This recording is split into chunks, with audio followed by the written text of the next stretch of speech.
¿Qué tal, amigos? Bienvenidos a De Músicos y Locos y estamos en VoiceOver.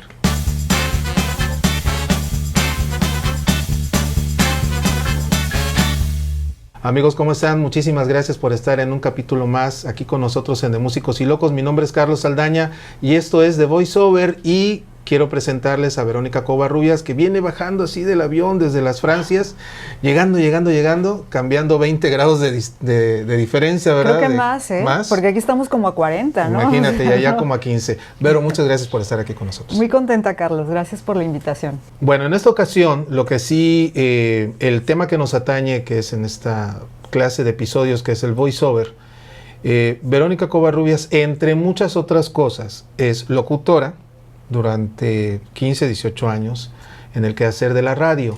Actualmente está haciendo y produciendo un podcast, pero yo quisiera que, dada su experiencia de hacer radio en México, de hacer radio acá en Veracruz, etcétera, de estar ahora en otro país, finalmente estar en otro continente, en otro contexto tan distinto, por más que seamos, nos hermane una lengua romance, es otra cultura, es otra situación. Claro. Realmente allá están en 15, 10 grados normalmente, acá estamos en 30, 40. Todo eso cambia. ¿Por qué en el siglo XXI, Vero, por qué hacer un podcast? ¿Por qué te aventaste a esta aventura? Bueno, primero yo estando en un país donde se habla otra lengua que yo no domino y que tengo un acento bárbaro, ¿no? Pues no tenía oportunidad, o por lo menos yo no lo visualizaba como una oportunidad de buscar, de tocar puertas en radio. Que sí hay radio en español, pero son pues espacios muy limitados, ¿no? Hay la radio latina, que hablan un poco español y un poco francés, pero pues es puro reggaetón y música que no nos gusta a ti y a mí. Exactamente. Entonces yo no, ahí nunca me vi. Y hay otro espacio en Radio Francia Internacional, donde hacen un par de programas. Uno es, que me encanta, de entrevistas con personas que vienen de la comunidad latina o española, porque hay una comunidad muy fuerte de españoles allá. De hispanohablantes allá. Pero bueno, el locutor que está ahí, que es español, es excelente. Digo, nunca me van a dejar entrar ahí. Entonces, bueno, surgió la posibilidad de hacer un podcast con la invitación de una amiga, que es psicóloga, está especializada en duelo migratorio, y ella me decía, hay que hablar de estos temas en algún medio, ¿no? Siendo yo, pues, comunicóloga y después de 18 años en radio, pues ella me invitó para que yo fuera como la presentadora del proyecto y pues lo pensé mucho, lo pensé como un año. Yo estaba resolviendo otras cosas personales, de adaptarme, de integrarme, de encontrar un trabajo, de saber cuál era mi lugar, y no me interesaba mucho, te soy sincera, pero cuando finalmente acepté, pues lo empezamos a hacer, porque cuando decido hacer algo, pues ya lo hago, ¿no? Lo hago bien. ¿Cómo va, no? Como va, tenemos hasta ahora 50 episodios de este podcast. Los 2 primeros no fui yo quien los editó, pero aparezco en los 2. Hacía, digamos, la parte del contenido, de elegir el tema, de investigar. Y de la conducción y todo eso. Y de la esto, conducción. ¿no? Así es. Bueno, me acabas de comentar que solo en los primeros 2 se entiende que a partir de ahí los restante 48 capítulos también los has editado. Sí. Coméntanos de repente toparse con la dificultad técnica, en el sentido de, aunque has hecho radio mucho tiempo, aunque también estuviste en operación, en cabina y aprendiste a hacerlo, no es lo mismo que grabar y hacer postproducción. No. ¿Cómo fue esto? ¿Cómo fue aprender a hacerlo? Pues no me quedó de otra, porque originalmente éramos 3 personas en el proyecto. Una de ellas se encargaba de esta parte, yo del contenido y mi otra compañera de ser la especialista del tema, ¿no?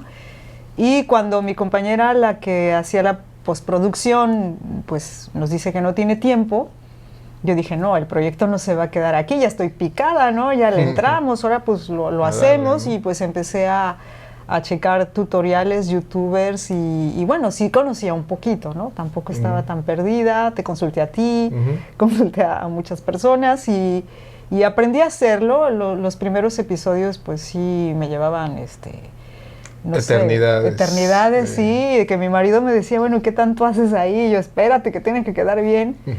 Y al final, bueno, pues la práctica hace el maestro, ¿no? Así es. Y así aprendí en un proceso de 2 meses, vamos a decir. Ok. Hablando exactamente del tema del podcast, ¿cómo escogen los temas? ¿Cómo lo diseñan? ¿Cómo lo hacen? Bueno, nosotras somos migrantes que vivimos en un país extranjero y ese es el objetivo del proyecto, hablar de todo lo que pasamos los que nos vamos a otro país. Entonces, por experiencia personal, pues hemos vivido circunstancias que nos es muy fácil identificar. Por decirte algo, uno de ellos es... pues cuáles son las pérdidas que tienes cuando migras, ¿no? Ana como especialista y en mi caso como una persona que las ha vivido, claro. ¿Verdad? Pues lo armamos, ¿no? Ahora que me formé como coach, pues tengo como también más contenido para hablar de eso. Y también vemos las redes sociales. Afortunadamente las benditas redes sociales pues te dan mucha información, ¿no? Sí. Allá estoy en muchos grupos de latinos o mexicanos que viven en Francia, en París, en Île-de-France, en el extranjero, en el mundo, en etcétera, y mexicanas también. Y bueno, los comentarios que hacen las personas nos nutren a nosotras para identificar, claro, ¿no? Entonces hacemos, a partir de eso, pues cada vez que yo tengo contacto con algo que me parece un buen tema, pues lo anoto. Y pues todo el tiempo están surgiendo cosas, ¿no? Desde el problema que me cuente algún amigo, alguna amiga de allá, o la experiencia que yo viva, me digo, este es un buen tema, y lo vamos a profundizar y así lo hacemos. Perfecto. Digo, esto es bien importante señalarlo, amigos, porque hacer un podcast muchas veces parece algo muy sencillo, parece que es algo de poner, mira, que tan difícil es poner un micrófono, agarrar la computadora o el celular, ¿no? Pero no, tiene su chiste desde la parte del contenido, de la estructura, desde la parte técnica, porque si no nos escuchan bien, pues no nos pelan, claro, sencillamente, sí, claro. Y cosas de ese tipo. Ahora, a la hora de hacerlo, ¿cuál es el proceso? ¿Cuántas veces lo hacen por mes? ¿Qué estructura utilizan cada quien por su lado? ¿Se mandan los audios? ¿O se juntan para grabar? ¿Cómo lo hacen? Pues es que nos tocó pandemia. Sí. Entonces, sí, tuvimos que investigar cómo hacer para grabar simultáneamente en diferentes lugares. Okay. Entonces, primero nos grabamos en la aplicación a través de la cual subimos los episodios, pero la calidad era muy mala y bueno, era a través del teléfono, entonces yo no podía usar mi micro y no me gustaba mucho. Los primeros, si los escuchan, sí tienen una calidad de audio diferente, ¿no? Entonces, bueno, picándole y buscando, preguntando, al final lo que me pareció más lógico era que cada una se graba, bueno, nos conectamos en videollamada con audífonos y cada una se graba en otro dispositivo con su micrófono. Yeah. Entonces, bueno, Ana o el invitado, los invitados se graban en un teléfono y nos mandan su audio porque tenemos invitados. Los primeros episodios fueron solo nosotras dos o mi otra compañera, éramos siempre dos. Y a partir del episodio número 7, 8, yo creo, empezamos a tener invitados, no todo el tiempo, pero la mayor parte del tiempo sí, personas que nos cuentan su experiencia de vida, para hablar de temas muy específicos, ¿no? El divorcio, qué pasa cuando enviudas en el extranjero, cómo arreglas, en qué idioma le hablas a tu hijo, ¿no? Le hablas en el tuyo o en el del país, este tipo de detalles que pudieran parecer nimiedades, pero cuando las vives, yo nunca, por ejemplo, con la cuestión de la lengua, nunca me confronté porque me documenté antes y bueno, yo decía, ¿cómo le voy a decir a mi hija en francés algo que no me nace, ¿no? ¿Cómo la voy a regañar en francés, no? No me va a creer. Sí. Y bueno, siempre para mí fue muy claro, pero no es igual para todo el mundo, ¿no? Hay personas que, pues, sus hijos no hablan nuestra lengua o la lengua que corresponde, ¿no? Bueno, en ese caso, entonces, ya saben qué es lo que van a hacer, ya sabes ya cómo editar, ya la experiencia que te ha dado este asunto. En este podcast de lo que se trata en mucho es dar ejemplos o también dar como consejos a nuestros amigos que a lo mejor se están animando, ¿no? Como a ti te pasó en algún momento de, me voy a aventar a hacer esto, pero a ver, no tengo todas las canicas conmigo todavía, ¿no? De la parte de locución, de Sí. la parte de afrontar la voz a un micrófono, ¿tú qué les podrías decir a la gente, sean o no locutores, sean o no, tengan o no esta formación? ¿Cuáles serían como los consejos más importantes? Mira, yo creo que la ventaja de hacer podcast, de no estar en un micrófono, en una cabina de radio, con pues todo lo que implica eso, te permite ser más libre. Y eso es una ventaja y puede ser una desventaja también, porque entonces pues cualquiera abre la boca y habla, ¿no? Y dice cualquier cosa. Así es. Entonces, lo más importante es pues sí tener claro qué vas a decir, ¿no? Yo al principio hacía escaletas. Una escaleta, guión, amigos, es un guión. Una guía. No es un guión como tal donde diga textualmente hay que decir buenos Pero días. sí es la guía de cómo va a pasar. En qué orden y qué tema y cuál es el objetivo. Claro. Entonces yo al principio hacía eso, pero me di cuenta que con mi compañera, que no es comunicóloga, pues era un poco difícil porque de todas formas se salía, ¿no? del tema y bueno, ya conoce muy bien, entonces de pronto salían como muchas vertientes y al final hacíamos otra cosa. Pero para mí, yo sí lo tengo claro y bueno, en mi rol de comunicóloga sí es como no salirme demasiado del tema central, claro. y de lo que le interesa a la gente también, ¿no? Porque se puede ir mucho uno por el lado de mi experiencia y contar mi vida y sufrir ahí, que puede ser interesante, pero al final no soy yo el protagonista, sino que a la persona que nos escuche, si está viviendo problemas con los suegros, pues le sirva de algo o sepa qué tendría que hacer o qué podría hacer para solucionar ese problema, ¿no?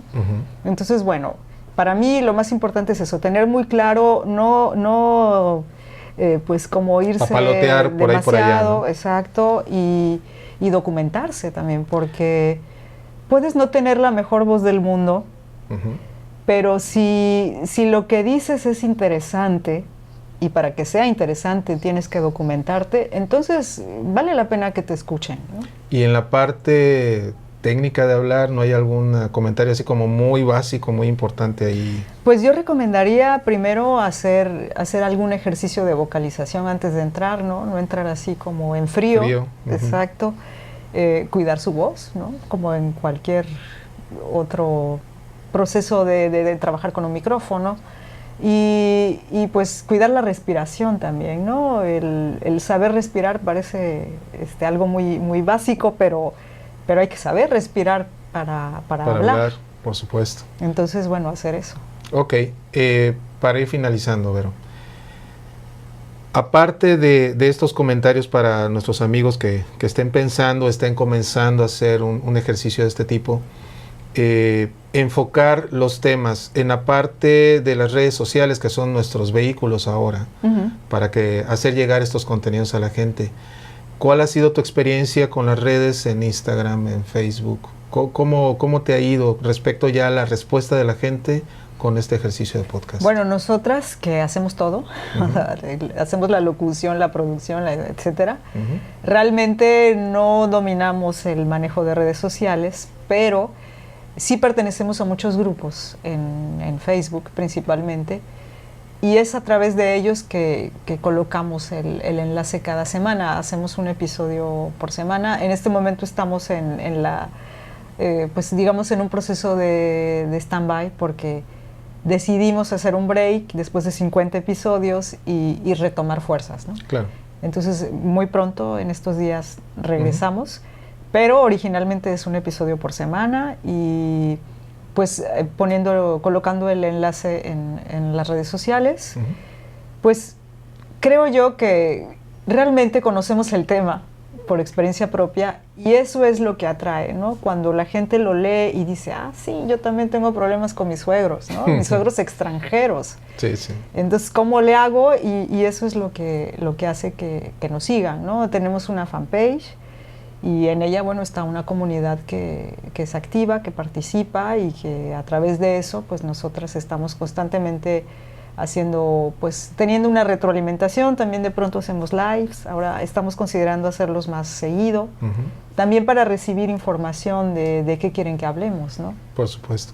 Perfecto, entonces bueno, esta interactividad con las redes sociales, ¿no? Así Que es tan importante. Es importante, sí. Perfecto, bueno, Vero, ¿cómo te localizan? Me pueden buscar en Facebook como Vero Cova, con V, Cova. De chica. Ajá. Ajá. Y bueno, tengo una fanpage que apenas estoy ahí empezando, son mis pininos, donde me encuentran como Vero Cova, coach de expats. Ok, perfecto. Entonces, bueno, amigos, espero que estos comentarios, esta vivencia, ¿no? A pesar de tener un trabajo de varios años en la locución, en la radio, etcétera, hacer un podcast finalmente es otra cosa, pero tampoco es imposible, es muy importante seguir haciéndolo. Amigos, muchísimas gracias. Vero, muchísimas gracias. No, al contrario, Carlos, cuando gustes. Gracias. Mi nombre es Carlos Saldaña, esto es de Músicos y Locos. Nos vemos en la próxima.